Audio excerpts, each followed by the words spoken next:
Hello everyone, this is Dr. Zishan Khan and I welcome you all to Excellence Study Circle. हम लोग life process chapter के अगले part में पहुंचते हैं बच्चों, जो है एक्सक्रीटरी सिस्टम। एक्सक्रीटरी सिस्टम एक बहुत इंटरेस्टिंग, बहुत अंडरस्टैंडेबल और बहुत फंडामेंटल काइंड ऑफ चैप्टर है, जहां पे आपको बहुत प्रॉपर कॉन्सेप्ट्स मिलते हैं कि हमारे किडनी काम कैसे करते हैं, इन किडनी से यूरिन की फॉर्मेशन कैसे होती है, यूरिन की फॉर्मेशन क्यों होती है, क्या रिक्वायरमेंट है बॉडी को यूरिन बना के बॉडी से बाहर एक्सपेल आउट करने की। तो इन सारे कंसेप्ट्स को हम लोग सीखेंगे। आने वाला 1 घंटे का स्पैन आपको अपने साथ बहुत अच्छे से कंजर्व करके रखना है और आपका पूरा डेडिकेशन होगा तो आप चीजों को बहुत अच्छे से समझ पाएंगे। इस स्पैन में, इस पूरे ड्यूरेशन में जो भी डाउट्स होंगे उनको आप जॉट डाउन कर सकते हैं, you make a note of it, और इन सारे डाउट्स को आप मुझसे या बाकी के जो भी सब्जेक्ट्स के डाउट हैं आपको, वो आप एक्सीलेंस स्टडी सर्कल के टीचर्स को भेज सकते हैं। आपके पास डाउट्स या क्वेश्चंस भेजने का जो ऑप्शन है वो इंस्टाग्राम पे है। इस वीडियो के डिस्क्रिप्शन में आप जाएंगे, you will find a link to the Instagram पे आप मैसेज के में आप अपने सारे डाउट्स, क्वेश्चंस का फोटो खींच करके, लिख करके, टाइप करके, जैसा कन्वीनियंट हो you can send. We will ensure कि विद इन 24 आवर्स आपको आपके डाउट्स का डिटेल्ड सोल्यूशन मिल पाए। ठीक है, चलो तो हम लोग शुरू करते हैं बच्चों एक्सक्रीटरी सिस्टम को डिस्कस करना। एक्सक्रीटरी सिस्टम को अंदर जाने से पहले जरा मैं एक बेसिक प्लॉट आपको समझाता हूं। हमारे बॉडी में वी आर लिविंग ऑर्गेनिज्म, तो हमारा एक बॉडी जो है, हमारे बॉडी के अंदर बहुत सारे ऑर्गन है और सारे ऑर्गन अलग अलग फंक्शन कर रहे हैं, सबका अलग अलग एक पर्पस, एक अलग अलग रोल डिस्ट्रीब्यूटेड है। हमारे बॉडी में ना जो पूरी की पूरी फिजियोलॉजी चल रही है ना, अलग अलग फिजियोलॉजिकल प्रोसेस चल रहा है, इसको बोलते हैं हम लोग मेटाबॉलिज्म। क्या बोलते हैं? मेटाबॉलिज्म। मेटाबॉलिज्म 2 टाइप का होगा। पहले तो ये बात कर लेंगे मेटाबॉलिज्म जो 2 टाइप का है, एनाबॉलिज्म एंड कैटाबॉलिज्म। तो मेटाबॉलिज्म का मतलब क्या है? Metabolism refers to any kind of chemical activity, any reaction, any process जो हमारे बॉडी के अंदर या किसी भी लिविंग ऑर्गेनिज्म के अंदर चल रहा है, उसको मेटाबॉलिज्म बोलते हैं। प्लांट का फोटोसिंथेसिस एक मेटाबॉलिज्म है, हमारे बॉडी में फूड का डाइजेशन एक मेटाबॉलिज्म है। ठीक है, हमारी बॉडी में एटीपी का फॉर्मेशन होता है सेल्स में, ये भी मेटाबॉलिज्म है। तो जितना भी मेटाबॉलिक एक्टिविटी होता है किसी भी लिविंग ऑर्गेनिज्म के बॉडी में, इन सारे मेटाबॉलिज्म में, इन सारे मेटाबॉलिक प्रोसेस में certain types of unwanted waste products की फॉर्मेशन होती है। और ये जो वेस्ट प्रोडक्ट बनता है सेल्स में, टिश्यूज में, ये अल्टीमेटली ब्लड में चला आता है और इन अनवांटेड वेस्ट प्रोडक्ट को बॉडी से बाहर एलिमिनेट करने के प्रोसेस को, रिमूव करने के प्रोसेस को एक्सक्रीशन बोला जाता है। Excretion is the removal of the metabolic waste from the body। किसी भी ऑर्गेनिज्म, मतलब लाइक एनिमल्स, प्लांट, सब एक्सक्रीट करते हैं। प्लांट में भी एक्सक्रीशन होता है, जैसे ह्यूमन, हम लोग इन पर्टिकुलर यूरिन के फॉर्म में एक्सक्रीट करते हैं। ये बात को ना स्टार्टिंग में एकदम क्लियर कर लीजिए दिमाग में कि एक्सक्रीशन और इजेशन में बहुत फर्क है। इजेशन अनडाइजेस्टेड फूड का बॉडी से बाहर एलिमिनेट होना, दिस इज कॉल्ड इजेशन। हमने खाना खाया, खाना को पचाया, पचे हुए खाने को ऑब्जॉर्ब किया और अनडाइजेस्टेड फूड जो था बॉडी में, ये बॉडी से बाहर निकल गया। ये हमने डाइजेस्टिव सिस्टम में पढ़ा है। जिन्होंने ये टॉपिक नहीं पढ़ा है, आप प्रीवियस प्लेलिस्ट में जाके प्रीवियस डाइजेस्टिव सिस्टम वाले वीडियो को डिटेल में देख सकते हैं। ठीक है, तो डाइजेस्टिव सिस्टम में जो अनडाइजेस्टेड फूड था, ये बॉडी से बाहर निकाल दिया जाना is called egestion. That is not excretion. Excretion क्या है फिर? एक्सक्रीशन में हम लोग स्पेसिफिकली मेटाबॉलिक वेस्ट को बॉडी से बाहर निकालते हैं यूरिन की फॉर्म में। ठीक है ना, तो यूरिन का बॉडी से बाहर निकाला जाना इज एक्सक्रीशन और अनडाइजेस्टेड फूड का बॉडी से बाहर निकाला जाना इज कॉल्ड इजेशन। चलो शुरू करते हैं बच्चों। सबसे पहले बात कि डेफिनेशन, व्हाट इज एक्सक्रीशन। आप जॉट डाउन करेंगे, वीडियो पॉज कर करके प्रॉपर नोट्स बनाएंगे आप। If you are a student जिनको 2024 में बोर्ड एग्जाम देना है, you should be following these basics very clearly. आपको बहुत इजी हो जाएगा सारे कंसेप्ट्स को समझना, थोड़ा सा ध्यान देना है। What is excretion? The process of removal of the metabolic waste. ध्यान देंगे इस टर्म पे, मेटाबॉलिक वेस्ट। ठीक है, मेटाबॉलिक वेस्ट का रिमूव किया जाना बॉडी से, this is given a term called excretion, इसको बोलते हैं excretion. Excretion refers to the process of removal of the undigested food from the body. It is not excretion, it is egestion. So what is excretion? Excretion refers to the process in which the metabolic waste is removed out of the body. एकदम clear इस चीज को distinguish कर लेना है। egestion is not excretion. Excretion has nothing to do with egestion. egestion undigested food का body से बाहर निकाला जाना, and excretion मेटाबॉलिक वेस्ट का बाहर निकाला जाना हमारे बॉडी से। यूरिन के फॉर्म में एक्सक्रीशन होता है, फीकल एक्सक्रीटा या फीसिस के फॉर्म में इजेशन होता है, ठीक है ना। यहां पे 3 एग्जांपल्स है बच्चों, ये है हमारे मेटाबॉलिक वेस्ट के common example. Nitrogenous metabolic waste है ये, यूरिया, यूरिक एसिड, अमोनिया, ये 3 बहुत कॉमन नाइट्रोजनस वेस्ट है जिनका बॉडी में जमा रहना, एक्यूमुलेटेड रहना इज हार्मफुल। तो ये बॉडी का काम है कि जब भी urea, uric acid, certain organism में अमोनिया डेवलप होगा एज अ मेटाबॉलिक वेस्ट, तो इसको निकालना है। मतलब ये हुआ कि हमने खाना खाया, हमने पानी पिया, हमारा डाइजेशन हुआ, हमारे बॉडी में एटीपी की फॉर्मेशन हुई, एक जिंदा ऑर्गेनिज्म में ये सारे एक्टिविटी चल रहे हैं जिनको हम मेटाबॉलिज्म बोलेंगे। तो मेटाबॉलिज्म चल रहा है तो साथ साथ एक बाई प्रोडक्ट मेटाबॉलिक वेस्ट भी बन रहा है। ये मेटाबॉलिक वेस्ट बन रहा है और जमा हो रहा है, तो ये मेटाबॉलिक वेस्ट का बॉडी से बाहर निकाल दिया जाना is a very important thing. अगर हम मेटाबॉलिक वेस्ट को एक्यूमुलेटेड रखेंगे बॉडी में तो that is going to be a big trouble. हमारा किडनी अगर काम करना बंद कर देगा तो देयर इज हाई प्रोबेबिलिटी कि हम सरवाइव नहीं कर पाएंगे। हमारे किडनी का काम है कि इन मेटाबॉलिक वेस्ट को फिल्टर करके ब्लड से बाहर निकालना। ये सारी बातें हम लोग इस चैप्टर में पढ़ने जा रहे हैं, ठीक है। तो urea, uric acid, ammonia are the 3 basic kinds of nitrogenous waste, ठीक है बच्चों। चलो, मेटाबॉलिज्म क्या होता है? मेटाबॉलिज्म 2 टाइप का है, एनाबॉलिज्म एंड कैटाबॉलिज्म। ये 2 टर्म्स को समझ लेते हैं फटाफट। एनाबॉलिज्म रेफर्स टू, ध्यान से सुनो, एकदम सिंपल भाषा में समझो, छोटे छोटे मॉलिक्यूल का जुड़ करके, छोटे छोटे मॉलिक्यूल्स का कंबाइन होकर के एक बड़ा कॉम्प्लेक्स मॉलिक्यूल बन जाना इज कॉल्ड एनाबॉलिज्म। और इसका ऑपोजिट कैटाबॉलिज्म, एक बड़ा और कॉम्प्लेक्स मॉलिक्यूल ब्रेक होकर के छोटे छोटे स्मॉल स्मॉल मॉलिक्यूल्स में टूट जाए, स्कैटर हो जाए, ब्रेक डाउन हो जाए, that's called catabolism. Example anabolism का है photosynthesis, hormone synthesis and glycogenesis, ठीक है। ग्लाइकोजेनेसिस का मतलब है ग्लाइकोजन का बनना। ये सारे फॉर्मेशन, ये सारे प्रोसेस में छोटे छोटे मॉलिक्यूल्स जुड़ करके कुछ बड़ा बड़ा कॉम्प्लेक्स बना रहे हैं, तो इसको बोलेंगे एनाबॉलिज्म। ये है कैटाबॉलिज्म का एग्जाम्पल, रेस्पिरेशन, जहां ब्रेकडाउन ऑफ ग्लूकोज होके एटीपी बनेगा हमारे सेल्स के अंदर। Digestion is also an example of catabolism. Glycogenolysis, जहां ग्लाइकोजन टूट करके ग्लूकोज बनेगा।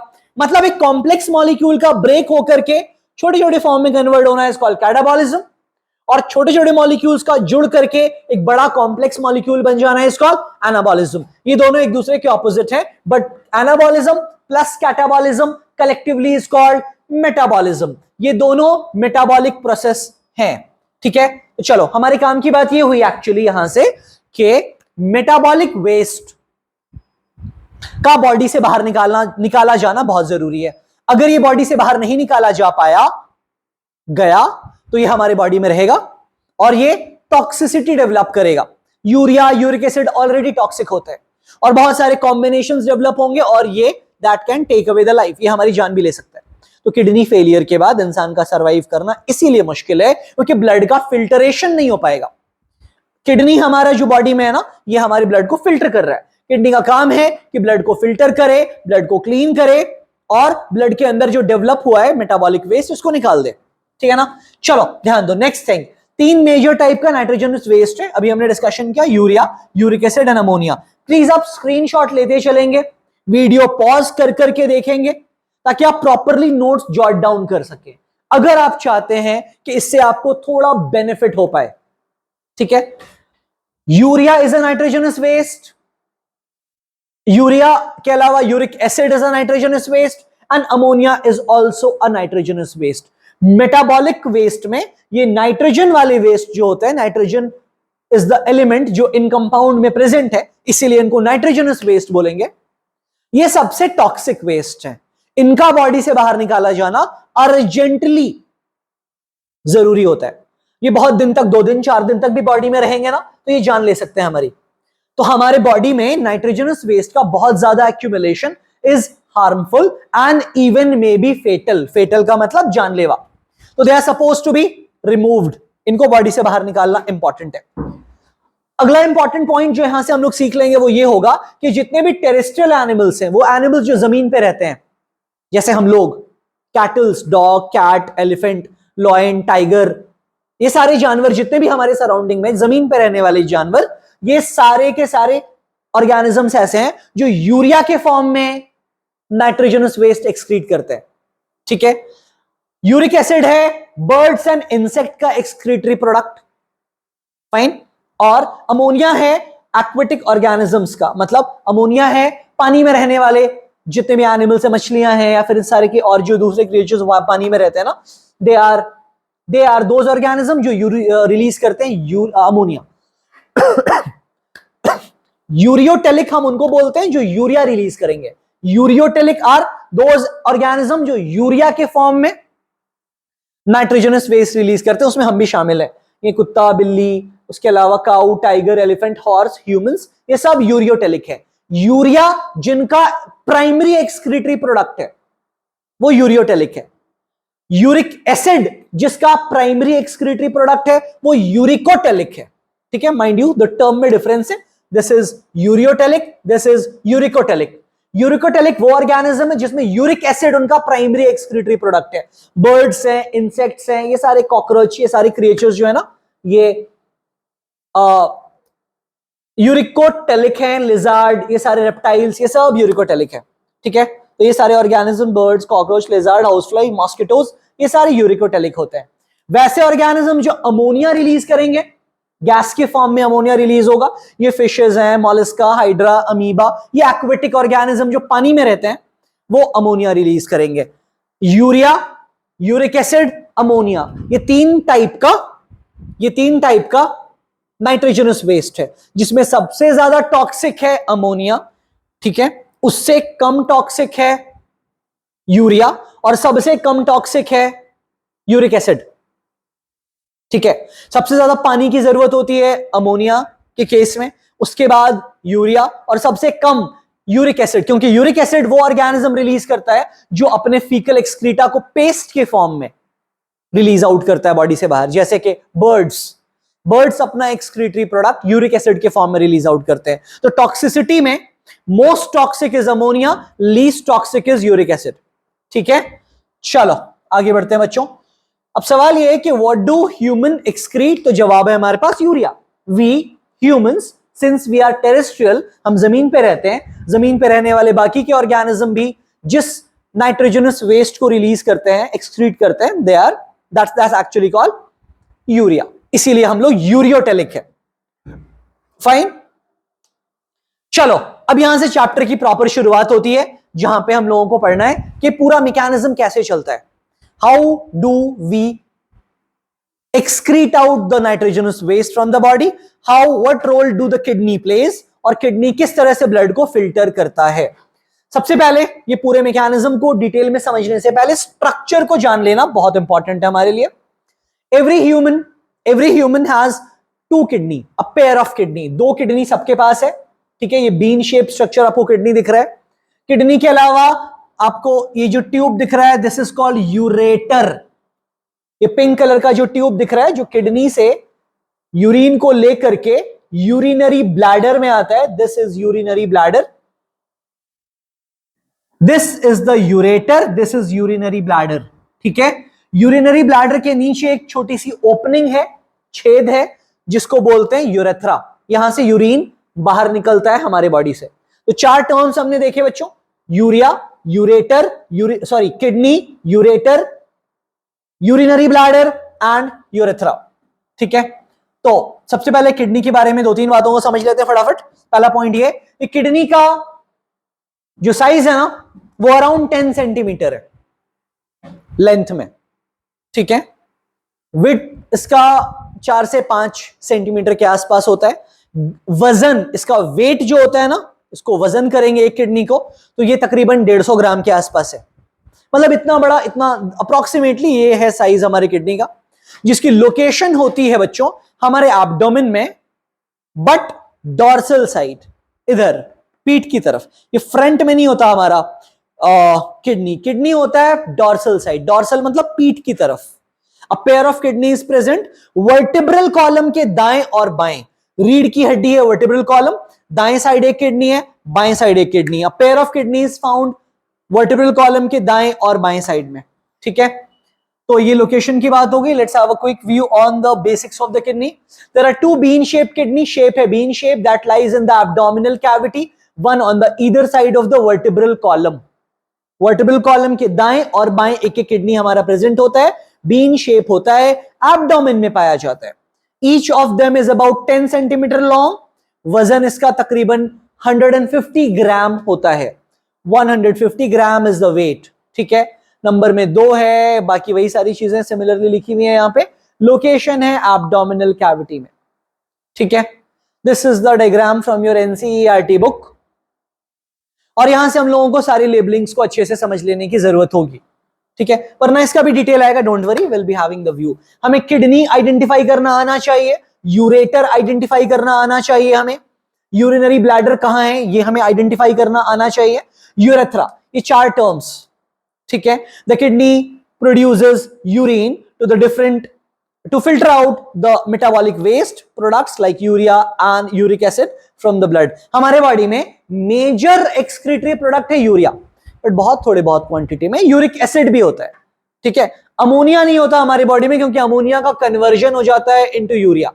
इस मैकेनिज्म को हम यूरिया साइकिल या ऑर्निथाइन साइकिल कहते हैं, जो लिवर में होता है। हमारे लिवर का यह रिस्पॉन्सिबिलिटी है कि अमोनिया अगर हमारी बॉडी में जो बन रहा है उसको कन्वर्ट कर दे यूरिया में। Conversion of ammonia into urea takes place in the liver.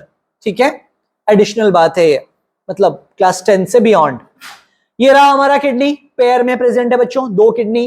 Kidney से निकलने वाला ये डक्ट, ये ट्यूब जिसका नाम यूरेटर है, ये कहां जा रहा है, ये ब्लैडर में जा रहा है, यूरिनरी ब्लैडर में। ब्लैडर की ओपनिंग को क्या बोलेंगे, urethra. This is called urethra. ठीक है, स्क्रीनशॉट लेते चलेंगे। और आपको क्लास 10th के बोर्ड एग्जाम में डायग्राम वाले क्वेश्चंस बहुत कॉमनली पूछे जाने के चांसेस होते हैं, पूछे गए हैं पास्ट में। आपको इसकी प्रिपरेशन भी उतने ही इक्वली अच्छे से रखना है जितना प्रॉपरली आपको थियरी की प्रिपरेशन करनी है। ठीक है बच्चों, चलो। सो ह्यूमन का किडनी का लोकेशन आप यहां पे देख पा रहे हैं रफली।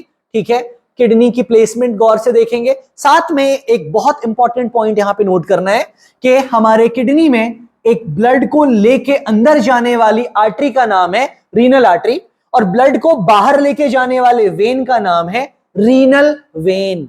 रीनल मतलब होता है किडनी लैटिन लैंग्वेज में।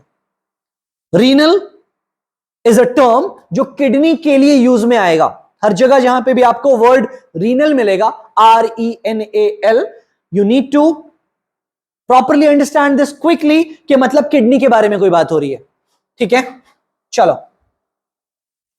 तो यहां पे आपको एक फंडामेंटल और एक बेसिक स्ट्रक्चर में 4 चीजें दिख रही हैं, और ये 4 चीजों को, 4 स्ट्रक्चर्स को आपको अंडरस्टैंड कर लेना बहुत इंपॉर्टेंट है। किडनी कहां है, यूरेटर कहां पे है, यूरिनरी ब्लैडर की लोकेशन क्या है, और ओपनिंग ऑफ ब्लैडर को बोलते हैं ureter.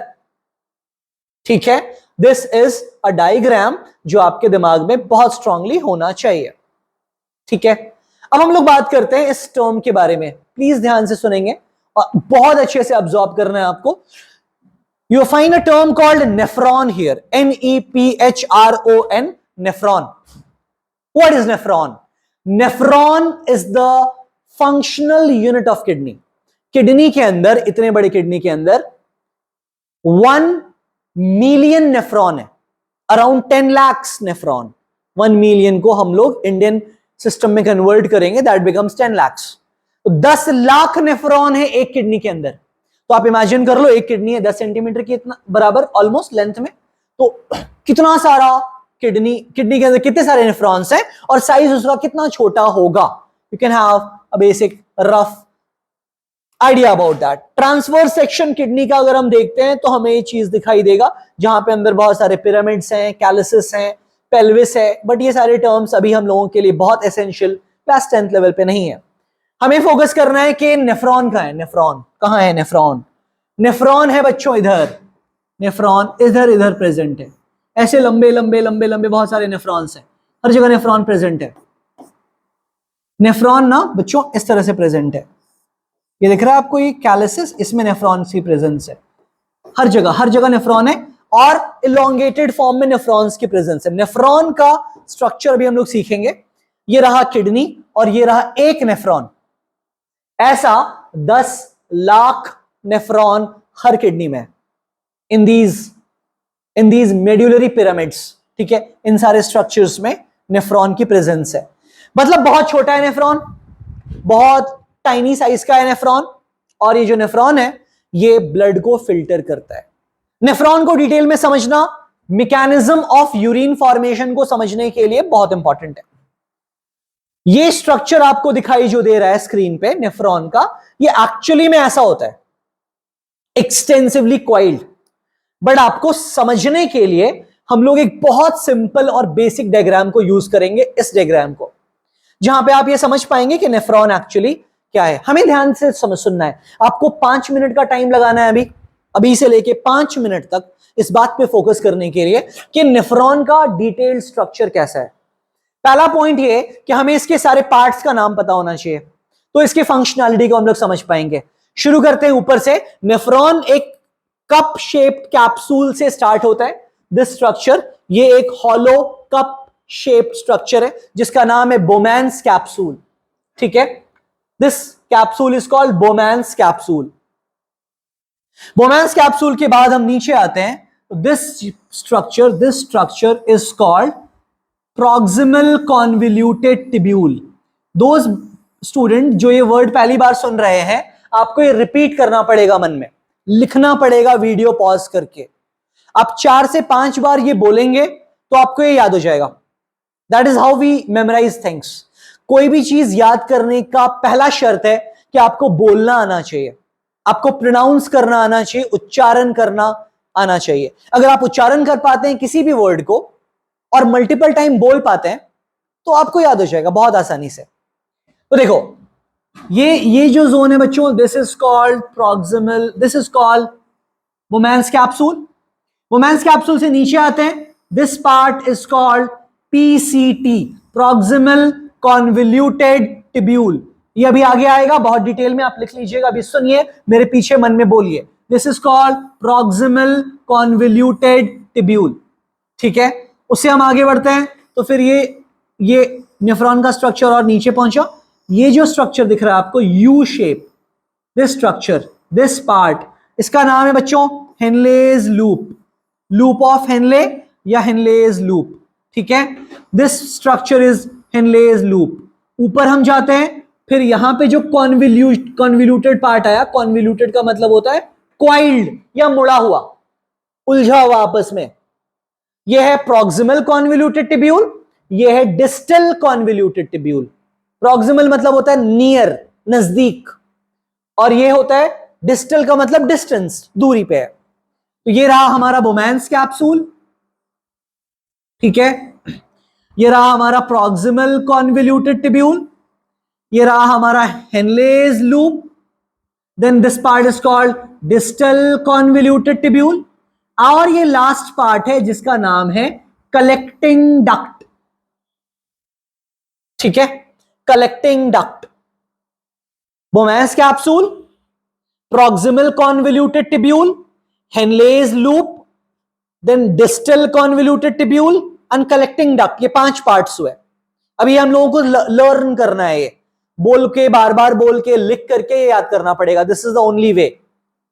This is the Bowman's capsule, this is the proximal convoluted tubule, this part is called the Henle's loop, this part, ये भी मतलब Henle's loop का ही ascending part होगा।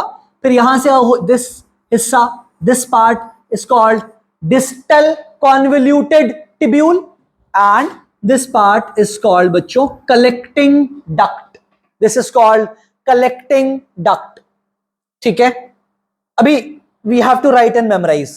ये है नेफ्रॉन। नेफ्रॉन में हमारे पास ये एक अंदर आने वाला और एक बाहर जाने वाला आर्टरी है जिसका नाम है afferent arteriole and efferent arteriole. Blood को अंदर लाने वाला एफरेंट आर्टरियोल, ब्लड को बाहर ले जाने वाला इफरेंट आर्टरियोल। ये है एक fundamental basic structure of nephron. ये हमें समझना है पूरे के पूरे मैकेनिज्म को अंडरस्टैंड कर पाने के लिए, ठीक है। तो चलो, सबसे पहले स्ट्रक्चर ऑफ नेफ्रॉन में हम लोगों ने सीखा बोमैन्स कैप्सूल का नाम, ठीक है। ग्लोमेरुलस क्या होता है अभी मैं बताता हूं, मैं डायग्राम में वापस से जाकर के हम लोग उसको सीखेंगे। प्रॉक्सिमल कॉन्वोल्यूटेड टिब्यूल, ये रीनल टिब्यूल्स के 3 पार्ट हैं, 4 पार्ट्स हैं एक्चुअली यहां पे। Proximal convoluted tubule, then we have Henle's loop, distal convoluted tubule and collecting duct. आप ना स्क्रीनशॉट ले लें एक बार ताकि आप इन चीजों को नोट कर सकें। Try to just have a quick screenshot. उसके बाद हम लोग पूरे प्रोसेस को समझते हैं। एक टर्म और जरा सीख लेते हैं पहले, then will be moving ahead. यहां पे एक और टर्म है बच्चों, ग्लोमेरुलस। दिस इज कॉल्ड, मतलब this is labelled as glomerulus, but ये जो जोन है ना, ये वाला हिस्सा, दिस इज कॉल्ड ग्लोमेरुलस। मतलब बोमैन्स कैप्सूल के अंदर एक टफ कैपिलरीज है, दैट्स कॉल्ड ग्लोमेरुलस। तो देखो, यहां से लेके यहां तक पार्ट, मतलब कि ये हिस्सा, मैं ऐसे इसको हाईलाइट करते हैं, ये पार्ट जिसमें क्या क्या शामिल है, बोमैन्स कैप्सूल है, then we have afferent arteriole, efferent arteriole और बीच में ग्लोमेरुलस, ठीक है। This part, this basic content part is called glomerulus, ठीक है। मैं आपको ना बना करके समझाने की कोशिश करता हूं, you can have a basic view of this structure.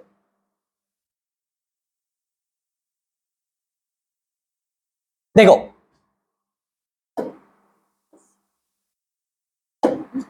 अगर मैं एक बोमैन्स कैप्सूल बनाता हूं तो ये रहा हमारा बोमैन्स कैप्सूल। बोमैन्स कैप्सूल के बाद फिर मैंने ये बना दिया हमारा पीसीटी, प्रॉक्सिमल कॉन्वोल्यूटेड टिब्यूल, और ये हो गया हमारा आगे जाकर के यू शेप्ड हेनलेज लूप। ये रहा लूप ऑफ हेनले या हेनलेज लूप, ठीक है। फिर यहां पे एक और कॉइलिंग दिखाया हमने, this is called distal convoluted tubule, जो जाके जुड़ गया है कलेक्टिंग डक्ट में। ये स्ट्रक्चर कहलाता है बच्चों कलेक्टिंग डक्ट। कलेक्टिंग डक्ट में बहुत से नेफ्रॉन जुड़ते हैं, इसको मैं ब्रीफली लिखता हूं पीसीटी, ठीक है। मतलब proximal convoluted tubule, this is distal convoluted tubule, this is Henle's loop या लूप ऑफ हेनले, ठीक है। ये किसी अंकल के नाम पे है जिन्होंने इसको डिस्कवर किया था, ठीक है। This is also on the name of a scientist, इनका नाम है बोमैन्स कैप्सूल, ठीक है। अब ध्यान से सुनो, अब होता क्या है कि ब्लड आता है नेफ्रॉन के अंदर बाय एफरेंट आर्टेरियोल, और ये जो स्ट्रक्चर है ना बच्चों, जहां पे बहुत सारे ब्लड कैपिलरीज है, ऐसे ऐसे ब्लड कैपिलरीज है, और उसके बीच बीच में बहुत सारे पोर्स है, छेद है। प्लीज ध्यान से सुनो थोड़ा, this is called afferent arteriole, this is called glomerulus,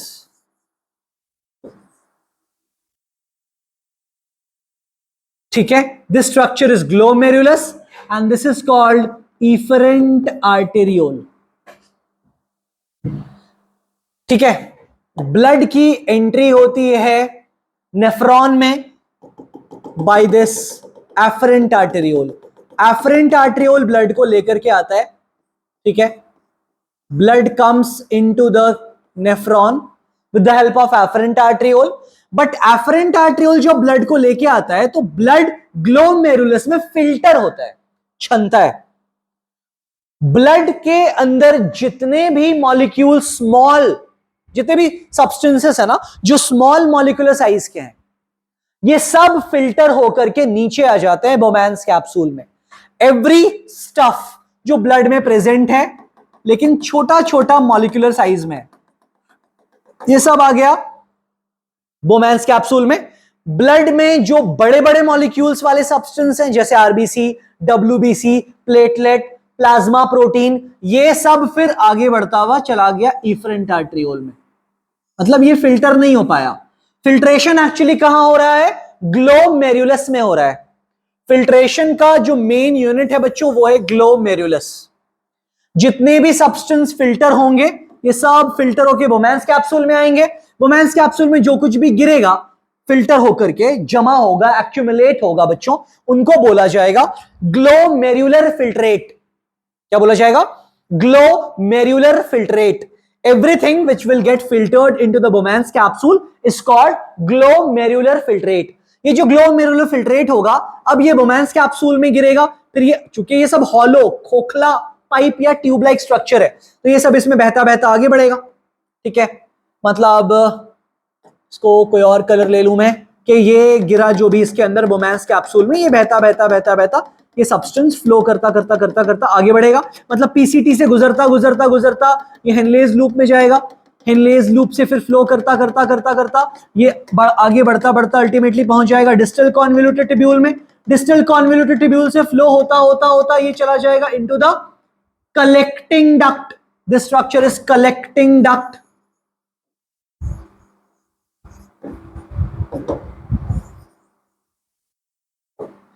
collecting duct में सब पहुंच जाएगा।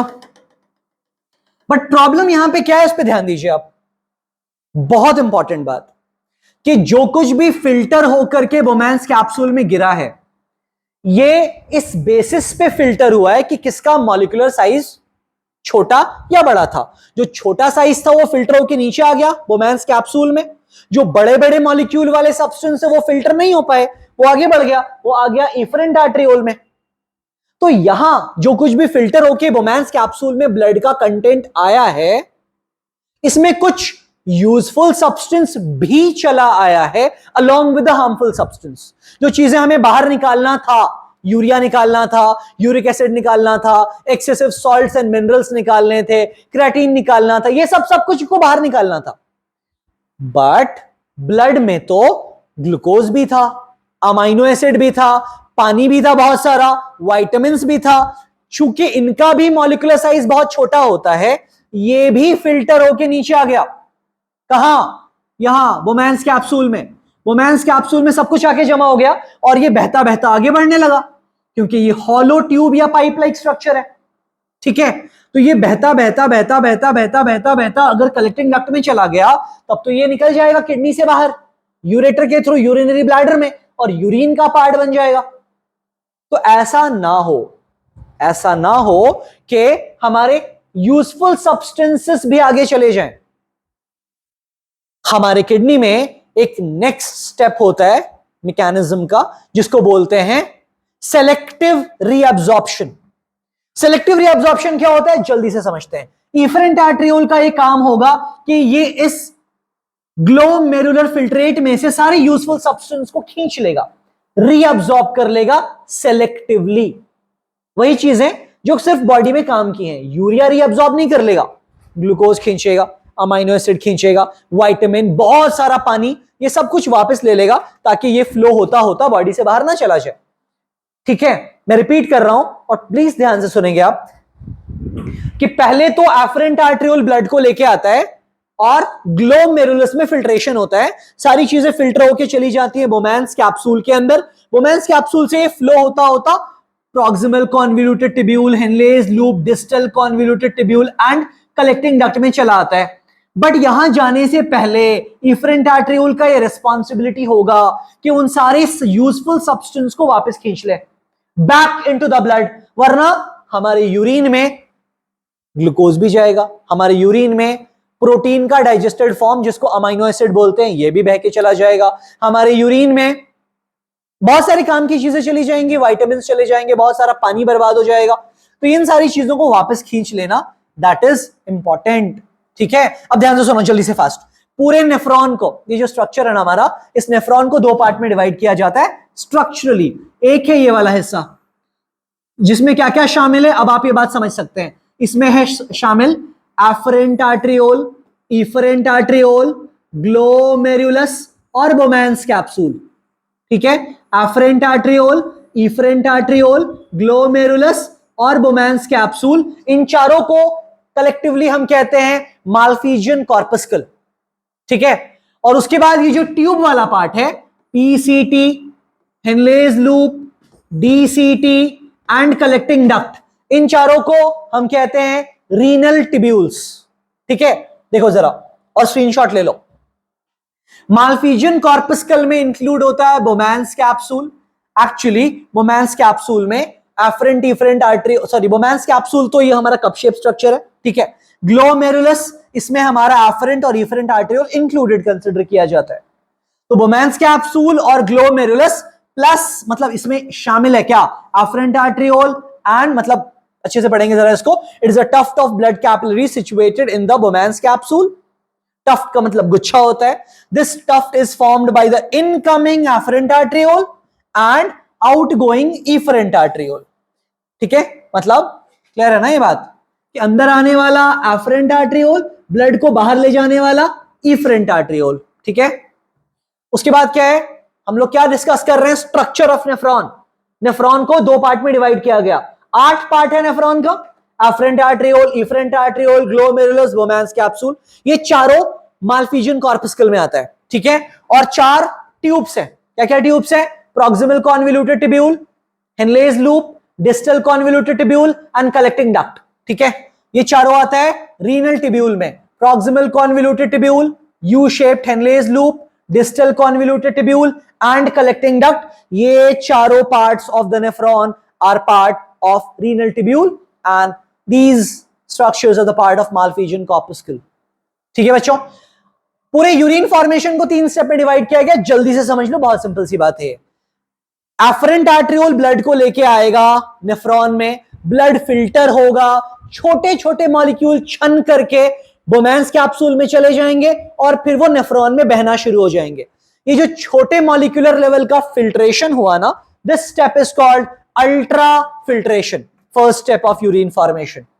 बट अल्ट्रा फिल्ट्रेशन में अभी हमने बात किया कि बहुत सारी यूजफुल सब्सटेंसेस भी फिल्टर होकर के फ्लो में चली जाएंगी, तो उनमें से यूजफुल सब्सटेंसेस को वापस से ब्लड में खींचना, this is called selective reabsorption. और अल्टीमेटली टिब्यूल्स के थ्रू बहुत सी सिक्रीशन एंड अब्जॉर्प्शन और अल्टीमेटली सब कुछ जाकर के कलेक्टिंग डक्ट में जमा हो जाना would be called tubular secretion, ठीक है। You can take a quick screenshot of this ultrafiltration, जिसका मतलब है कि ब्लड का फिल्टर होना छोटे मॉलिक्यूलर लेवल पे and coming into the Bowman's capsule is called ultrafiltration, जिसमें बहुत सारी चीजें आ जाती हैं।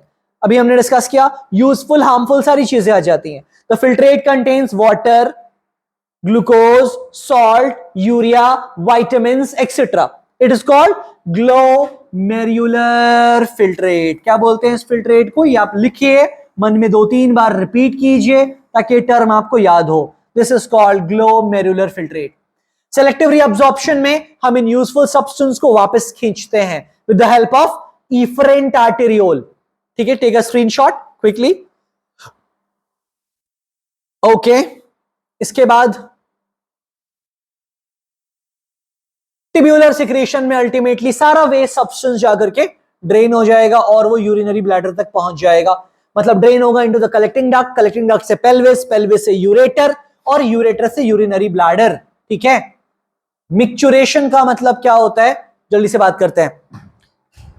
मिक्चुरेशन का मतलब होता है the expulsion of urine out of the body, urine का बॉडी में बनना, बन के जमा होना, ठीक है। This is called this overall phenomena is called the formation of urine, synthesization of urine in the body. अब यूरिन का बॉडी से बाहर एक्सपेल होना is called micturition. The term micturition refers to कि हमारे बॉडी से यूरिन जब body से बाहर निकाला जाता है वॉलंटरली, यूरिनरी ब्लैडर में यूरिन भर गया है, अब आपको बहुत जोर का प्रेशर आया है, आप वॉशरूम गए और वॉशरूम जाने के बाद यूरिन आपने यूरिनरी ब्लैडर से एक्सपेल आउट किया, इस प्रोसेस का नाम है बच्चों मिक्चुरेशन, ठीक है। एक नॉर्मल ह्यूमन 300 से 400 ml of urine excrete out करता है यूजुअली, ठीक है। ये रहा यूरिनरी ब्लैडर। यूरिनरी ब्लैडर में जब यूरिन भर जाएगा ना तो आपका यूरेथ्रा ओपन होगा आपके ब्रेन के कंट्रोल से। ये एक्टिविटी वॉलंटरी है, जब आप चाहेंगे तभी आपका यूरिनरी ब्लैडर या यूरेथ्रा ओपन अप होगा। भले बहुत जोर का भी प्रेशर आया हो, आप एक बड़े एक्सटेंड तक उसको आप रोक सकते हैं, ठीक है, क्योंकि आपका यूरेथ्रा तभी खुलेगा जब ब्रेन उसको सिग्नल देगा। तो ये वॉलेंटरीली कंट्रोल होता है, ठीक है।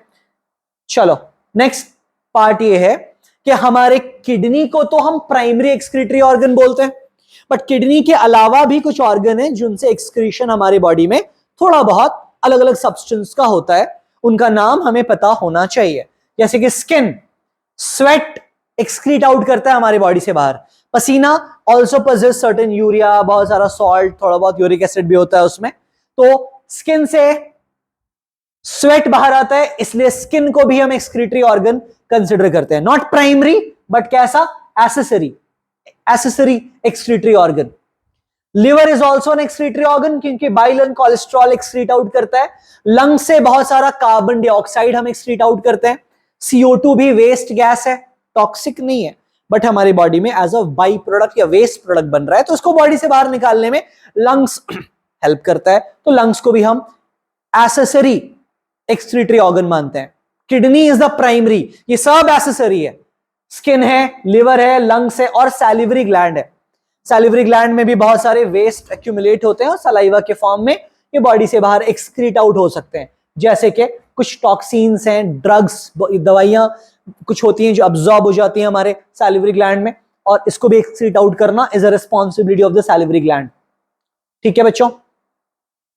तो this is the skin, liver, this is the salivary gland and that's the lungs. ये अलग अलग तरह के किडनी के अलावा एसेसरी एक्सक्रीटरी ऑर्गन की कैटेगरी में आएंगे, ठीक है। लास्ट थिंग है इस टॉपिक का जिसको हम कहते हैं artificial kidney. Artificial kidney, artificial kidney का मतलब होता है कि एक ऐसा मशीन जो आपके बॉडी का फिल्ट्रेशन का काम करे। हमारे बॉडी में kidney is the main excretory organ जिसकी ये रिस्पॉन्सिबिलिटी है कि हमारे ब्लड को फिल्टर करता है। हमारे ब्लड में जितने भी वेस्ट या मेटाबॉलिक वेस्ट सब्सटेंस होते हैं उनको फिल्टर आउट करता है। कौन? किडनी, ठीक है। तो अगर किडनी ये काम नहीं कर पाता है, किसी का किडनी फेल कर जाता है, तो उनको हमें इस आर्टिफिशियल किडनी या फिर एक ऐसे आर्टिफिशियल डायलाइजर, एक ऐसे मशीन पे रखना पड़ता है इस तरह से, जिस मशीन का यह काम होता है कि बॉडी से ब्लड निकाले, बॉडी से ब्लड निकाले, ब्लड को फिल्टर करे और क्लीन ब्लड वापस बॉडी में डाल दिया जाता है। तो जो काम किडनी कर रहा है विद इन द बॉडी, अगर ये बॉडी में किडनी खराब हो गया, हमारा किडनी नॉन फंक्शनल हो गया, तो ये रिस्पॉन्सिबिलिटी हमें एक्सटर्नल मशीन से कराना पड़ेगा। That is called artificial kidney, ठीक है। इस तरह से डायलाइसिस होता है। हीमोडायलाइसिस की डेफिनेशन अच्छे से एक बार नोट डाउन कर लेंगे, स्क्रीनशॉट ले लेंगे please. The removal of unwanted substance from the body through the artificial kidney is called dialysis. Dialysis का जनरल मतलब क्लीनिंग होता है। Artificial kidney is also called the dialysis machine या dialyser. It is used to separate the toxic waste like urea from the body in the case both the kidney of the person fails। तो हमें फिर इस तरह के situation की जरूरत पड़ती है जहां पे आपके हाथ से, आपके आर्टरीज से ब्लड बाहर निकाला जाता है, ब्लड जाता है मशीन के अंदर, थोड़ा थोड़ा करके फिल्टर होता है पूरा। ऐसा नहीं कि पूरा 5 लीटर ब्लड बाहर निकाल लिया जाएगा और फिर धो धा करके बॉडी में वापस डाला जाएगा, ऑफ कोर्स नॉट। थोड़ा थोड़ा ब्लड जाएगा, क्लीन होगा, क्लीन ब्लड वापस आएगा, ठीक है। That will take few hours of time। ऐसे पेशेंट लेटा रहेगा, हाथ से ब्लड निकल के मशीन में जा रहा है, फिल्टर हो रहा है और फिल्टर ब्लड वापस आ रहा है, ठीक है बच्चों। That is all for this chapter। This chapter excretory system is a very basic fundamental chapter जहां पे आपको ध्यान क्या रखना है, आपको ध्यान देना है नेफ्रॉन के स्ट्रक्चर पे, आपको ध्यान देना है एक्सक्रीटरी सिस्टम के ओवरऑल, मतलब जो हमारे किडनी, यूरेटर, यूरिनरी ब्लैडर की जो फंडामेंटल पार्ट्स हैं, उनकी लोकेशन, उनका लेबलिंग आपको याद होना चाहिए। डायग्राम प्रैक्टिस करना बहुत इंपॉर्टेंट है। नेफ्रॉन के फंक्शंस को समझने के लिए आप दोबारा से रिवाइंड करके वो सेक्शन 2-3 बार देखेंगे अगर आपको दिक्कत हो रही है समझ पाने में। तो ये एग्जाम में बहुत बेसिकली और फेवरेट तौर पे पूछे जाने वाला क्वेश्चन है सीबीएसई का। You need to be very very prepared कि किस तरह से यूरिन की फॉर्मेशन हमारे बॉडी में होती है, ठीक है। कोई डाउट, कोई दिक्कत होती है, you can please post all of your doubts and questions to the Instagram, ठीक है। और उसका डिस्क्रिप्शन ना we have placed in the, मतलब जो लिंक है वो डिस्क्रिप्शन में डाला गया है, आप वहां से उसको जाकर के देख करके क्लिक कर सकते हैं। इंस्टाग्राम पे भी आप फॉलो कर सकते हैं एक्सेलेंस को, और we would be trying to help you कि आपके बोर्ड एग्जाम में आपको जितना ज्यादा अच्छा सपोर्ट और हेल्प मिल सके। The whole team will be trying the best to make sure कि आपके रिजल्ट्स बहुत अच्छे हो सके। ठीक है, thank you so much, thank you so much for the patience and revise the things very nicely. Thank you.